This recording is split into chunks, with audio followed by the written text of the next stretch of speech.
ಎಲ್ರಿಗೂ ನಮಸ್ಕಾರ. ನಾನು ಪಂಕಜ.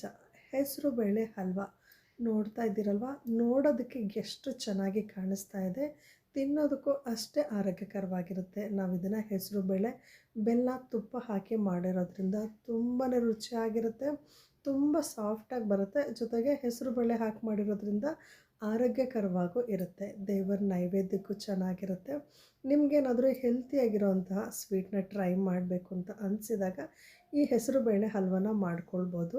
ತುಂಬ ಅಂದರೆ ತುಂಬ ಸಿಂಪಲ್ಲಾಗಿ ಕಮ್ಮಿ ಪದಾರ್ಥಗಳನ್ನ ಹಾಕಿ ಮಾಡ್ಕೊಳ್ಬೋದು.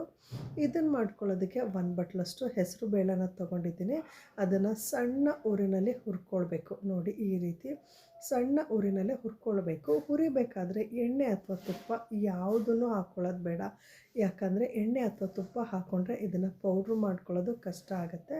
ಹಾಗಾಗಿ ನೋಡಿ, ಈ ರೀತಿ ಸಣ್ಣ ಊರಿನಲ್ಲಿ ಕಪ್ಪಾಗಬಾರ್ದು ಹೆಸರುಬೇಳೆ. ಹಾಗೆ ಹದವಾಗಿ ನೀಟಾಗಿ ಹುರ್ಕೊಂಡು ಸ್ಟವ್ನ ಆಫ್ ಮಾಡಿಕೊಂಡು ಇದನ್ನು ಒಂದು ತಟ್ಟೆಗೆ ಹಾಕ್ಕೊಂಡಿದ್ದೀನಿ. ಇದು ಸ್ವಲ್ಪ ತಣ್ಣಗೆ ಆದಮೇಲೆ ಮಿಕ್ಸಿ ಜಾರ್ಗೆ ಹಾಕ್ಕೊಳ್ತಿದ್ದೀನಿ. ನೋಡಿ, ಹೆಸರುಬೇಳೆ ಹುರಿದು ಈಗ ತಣ್ಣಗೆ ಆಗಿದೆ. ಇದನ್ನು ಈಗ ನೈಸಾಗಿ ಪೌಡ್ರ್ ಮಾಡ್ಕೊಳ್ಬೇಕು. ಈಗ ಇದನ್ನು ಮಿಕ್ಸಿ ಜಾರ್ಗೆ ಹಾಕ್ಕೊಂಡಿದ್ದೀನಿ. ನೋಡಿ, ಈ ರೀತಿ ಪೌಡ್ರ್ ಮಾಡ್ಕೊಂಡಿದ್ದೀನಿ. ತುಂಬ ಅಂದರೆ ತುಂಬ ನುಣ್ಣಗಾಗಬೇಕು. ಮಿಕ್ಸಿನ ನಿಲ್ಲಿಸಿ ಸ್ಟಾರ್ಟ್ ಮಾಡಿ ಪಲ್ಸ್ ಮೋಡಲ್ಲಿ ಪೌಡ್ರ್ ಮಾಡಿಕೊಂಡ್ರೆ ಬೇಗ ಪೌಡ್ರ್ ಆಗುತ್ತೆ. ನೋಡಿ, ಈ ರೀತಿ ಪೌಡ್ರ್ ಮಾಡಿ ಇಟ್ಕೊಂಡು ಅದೇ ಪ್ಯಾನ್ಗೆ ಒಂದು 3/4 ಬಟ್ಲಷ್ಟು ತುಪ್ಪ ಮತ್ತು ಎಣ್ಣೆನ ಎರಡನ್ನೂ ಮಿಕ್ಸ್ ಮಾಡಿಕೊಂಡು ಹಾಕ್ಕೊಳ್ತಿದ್ದೀನಿ. ಬೇಕಿದ್ರೆ ತುಪ್ಪ ಇಷ್ಟ ಇರೋರು ಪೂರ್ತಿಯಾಗಿ ತುಪ್ಪನ ಹಾಕ್ಕೊಳ್ಬೋದು. 1 ಬಟ್ಲು ಹೆಸರು ಬೇಳೆಗೆ 3/4 ಬಟ್ಲಷ್ಟು ತುಪ್ಪ ಹಾಕ್ಕೊಂಡು ನಿಮ್ಮ ಮನೇಲಿ ಯಾವ ಡ್ರೈ ಫ್ರೂಟ್ಸ್ ಇರುತ್ತೆ ಅದನ್ನು ಹಾಕ್ಕೊಳ್ಬೋದು. ನಾನು ಇಲ್ಲಿ ಸ್ವಲ್ಪ ಬಾದಾಮಿ ಮತ್ತು ಗೋಡಂಬಿನ ಹಾಕ್ಕೊಂಡು ಹುರಿದು ಒಂದು ಬಟ್ಲಿಗೆ ಎತ್ತಿಟ್ಕೊಳ್ತಿದ್ದೀನಿ. ಇದ್ರ ಜೊತೆಗೆ ನಾವು ಮಾಡಿಕೊಂಡ್ರೆ ಬಾದಾಮಿ ಗೋಡಂಬಿ ಎಲ್ಲ ಮೆತ್ತಗಾಗುತ್ತೆ. ಕೊನೆಯಲ್ಲಿ ಇದನ್ನು ಹಾಕ್ಕೊಳ್ಳೋಣ. ಈಗ ತುಪ್ಪ ಪಾತ್ರೆಯಲ್ಲಿ ಹಾಗೇ ಇದೆ. ಇದಕ್ಕೆ ಪೌಡ್ರ್ ಮಾಡ್ಕೊಂಡಿರೋಂಥ ಹೆಸರು ಬೇಳೆನ ಹಾಕ್ಕೊಂಡು ನೀಟಾಗಿ ಮಿಕ್ಸ್ ಮಾಡ್ಕೊಳ್ಬೇಕು. ಈ ಸ್ವೀಟ್ನ ಮಾಡ್ಕೊಳ್ಬೇಕಾದ್ರೆ ಮುಗಿಯೋವರೆಗೂ ನೀವು ಉರಿನ ಐ ಫ್ಲೇಮಲ್ಲಿ ಇಟ್ಕೊಳ್ಳೋದು ಬೇಡ. ಲೋ ಫ್ಲೇಮು ಇಲ್ಲ ಮೀಡಿಯಮ್ ಫ್ಲೇಮಲ್ಲೇ ಇಟ್ಕೊಂಡ್ರೆ ಮಾಡಿದ್ರೆ ಒಳ್ಳೆಯದು. ಇಲ್ಲಾಂದರೆ ಸೀದೋಗ್ಬಿಡುತ್ತೆ, ಕಲ್ಲರು ಸಹ ಚೇಂಜ್ ಆಗುತ್ತೆ. ನೋಡಿ, ಈ ರೀತಿ ಒಂದು 2 ನಿಮಿಷ ತುಪ್ಪ ಮತ್ತು ಎಣ್ಣೆಯಲ್ಲಿ ಪುಡಿ ಮಾಡಿರೋಂಥ ಹೆಸರು ಬೇಳೆನ ಹುರ್ಕೊಂಡು ಇದಕ್ಕೆ 1 ಬಟ್ಲಷ್ಟು ಬೆಲ್ಲನ ತೊಗೊಂಡಿದ್ದೀನಿ. ನಮ್ಮನೇಲಿ ಸ್ವಲ್ಪ ಸ್ವೀಟ್ ಕಮ್ಮಿ ತಿನ್ನೋದ್ರಿಂದ ಅದರಲ್ಲೇ ಸ್ವಲ್ಪ ಉಳಿಸ್ಕೊಂಡಿದ್ದೀನಿ. ನೀವೇನಾದರೂ ಸ್ವೀಟ್ ಜಾಸ್ತಿ ತಿನ್ನೋರಾದರೆ 1 ಬಟ್ಲು ಹೆಸರು ಬೇಳೆಗೆ ಪೂರ್ತಿಯಾಗಿ 1 ಬಟ್ಲಷ್ಟೇ ಬೆಲ್ಲನ ಹಾಕ್ಕೊಳ್ಳಿ. ಬೆಲ್ಲನ ಹಾಕ್ಕೊಂಡು ಸ್ವಲ್ಪ ಹೊತ್ತು ಹುರಿದಿದ್ದಾದಮೇಲೆ ಸ್ವಲ್ಪ ಹೊತ್ತು ಅಂದರೆ ಒಂದು 2 ಸೆಕೆಂಡು ಚೆನ್ನಾಗಿ ಮಿಕ್ಸ್ ಆಗೋವರೆಗೂ ಮಾತ್ರ ಹುರ್ಕೊಂಡು ಇದೇ ಬಟ್ಲಲ್ಲಿ ಅಂದರೆ ಹೆಸರು ಬೇಳೆ ತೊಗೊಂಡಿದ್ದೀನಲ್ವ ಅದೇ ಬಟ್ಲಲ್ಲಿ 2 ಬಟ್ಲಷ್ಟು ನೀರನ್ನು ಹಾಕ್ಕೊಳ್ತಿದ್ದೀನಿ. ನೀರನ್ನು ಹಾಕ್ಕೊಂಡು ಮಿಕ್ಸ್ ಮಾಡಿಕೊಂಡಾಗ ಈ ರೀತಿ ಸ್ವಲ್ಪ ಗಂಟಾಗಿದೆ ಅಂತ ನಿಮಗೆ ಅನಿಸುತ್ತೆ, ಆದರೆ ಕೊನೆಯಲ್ಲಿ ಇದು ನೀಟಾಗಿ ಮಿಕ್ಸ್ ಆಗುತ್ತೆ. ನೋಡಿ, ಈ ರೀತಿ ಚೆನ್ನಾಗಿ ಮಿಕ್ಸ್ ಮಾಡ್ಕೊಳ್ಬೇಕು. ಸ್ಪೂನಲ್ಲಿ ಮಿಕ್ಸ್ ಮಾಡ್ಕೊಳ್ಳೋದು ತಿರುಗಿಸ್ಕೊಳ್ಳೋದು ಕಷ್ಟ ಅಂದರೆ ಬೀಟರ್ ಇರುತ್ತಲ್ವ ಅದರಲ್ಲಿ ತುಂಬ ಸುಲಭವಾಗಿ ಮಿಕ್ಸ್ ಆಗುತ್ತೆ. ನಿಮಗೆ ಭಯ ಬೇಡ, ಕೊನೆಯಲ್ಲಿ ಇದು ಸರಿಯಾಗುತ್ತೆ. ಈಗ ಗಂಟಾಗ್ತಿದೆ ಅಂತ ಅನಿಸುತ್ತೆ, ಗಟ್ಟಿ ಆಗ್ತಾ ಆ ಗಂಟೆಲ್ಲ ಹೋಗುತ್ತೆ. ನೋಡಿ, ಉರಿನ ಸಿಮ್ಮಲ್ಲೇ ಇಟ್ಕೊಂಡಿದ್ದೀನಿ. ಸಿಮ್ಮಲ್ಲೇ ಇಟ್ಕೊಂಡು ಈ ರೀತಿ ಸ್ಪೂನಲ್ಲಿ ಚೆನ್ನಾಗಿ ಮಿಕ್ಸ್ ಮಾಡಿಕೊಂಡು ತಿರುಗಿಸ್ತಾ ಗಟ್ಟಿಯಾಗುತ್ತೆ. ನಾನು ಸ್ಪೂನಲ್ಲಿ ತಿರುಗಿಸ್ಬೇಕಾದ್ರೆ ಸ್ವಲ್ಪ ಕಷ್ಟ ಅನ್ನಿಸ್ತು, ಯಾಕಂದರೆ ಗಟ್ಟಿಯಾಗ್ತಾ ಬರ್ತಾಯಿದೆ.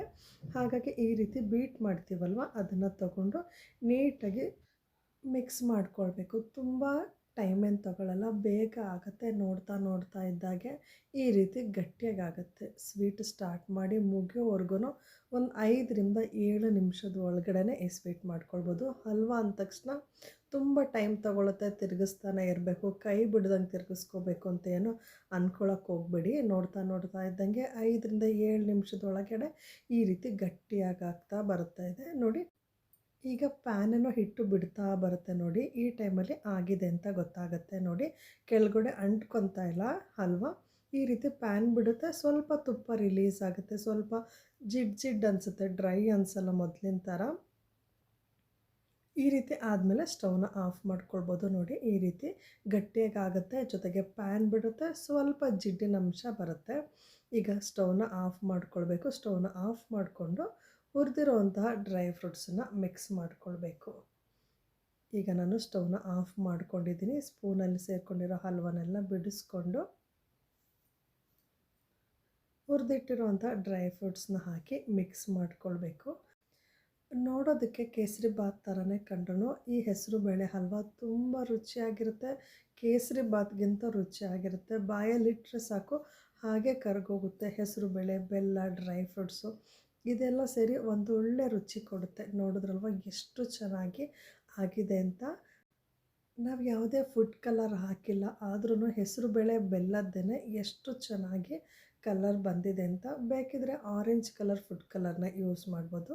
ನಾನು ನ್ಯಾಚುರಲ್ ಆಗಿರಲಿ ಅಂತ ಯಾವುದೇ ಫುಡ್ ಕಲರ್ ಬಳಸಿಲ್ಲ. ಹೆಸರು ಬೇಳೆ ಬೆಲ್ಲದ ಕಲರೇ ತುಂಬ ಚೆನ್ನಾಗಿ ಬಂದಿತ್ತು. ಜೊತೆಗೆ ತುಂಬಾ ರುಚಿಯಾಗಿತ್ತು. ನೋಡಿದ್ರಲ್ವ ಎಷ್ಟು ಸುಲಭವಾಗಿ ಈ ಹೆಸರು ಬೇಳೆ ಹಲ್ವನ ಮಾಡಿದ್ವಿ ಅಂತ. ಇದು ದೇವರ ನೈವೇದ್ಯಕ್ಕೂ ಚೆನ್ನಾಗಿರುತ್ತೆ. ಸ್ವೀಟ್ ತಿನ್ಬೇಕನ್ಸಿದಾಗೆಲ್ಲ ಮಾಡ್ಕೊಂಡು ತಿನ್ನೋದಕ್ಕೂ ಚೆನ್ನಾಗಿರುತ್ತೆ. ನೋಡಿ, ಸ್ಪೂನಲ್ಲಿ ತೆಗಿತಿದ್ದಂಗೆ ಎಷ್ಟು ಚೆನ್ನಾಗಿ ಬರ್ತಿದೆ ಅಂತ. ತುಂಬ ಅಂದರೆ ತುಂಬ ಸಾಫ್ಟಾಗಿತ್ತು. ಒಂದು ಸಲ ಟ್ರೈ ಮಾಡಿ ನೋಡಿ. ಈ ವಿಡಿಯೋ ನಿಮಗೆ ಇಷ್ಟ ಆಗಿದ್ದರೆ ನಿಮ್ಮ ಸ್ನೇಹಿತರಿಗೂ ಸಹ ಶೇರ್ ಮಾಡಿ. ಮತ್ತೊಂದು ಹೊಸ ರೆಸಿಪಿಯೊಂದಿಗೆ ಮುಂದಿನ ವಿಡಿಯೋದಲ್ಲಿ ಭೇಟಿ ಆಗ್ತೀನಿ. ಧನ್ಯವಾದಗಳು.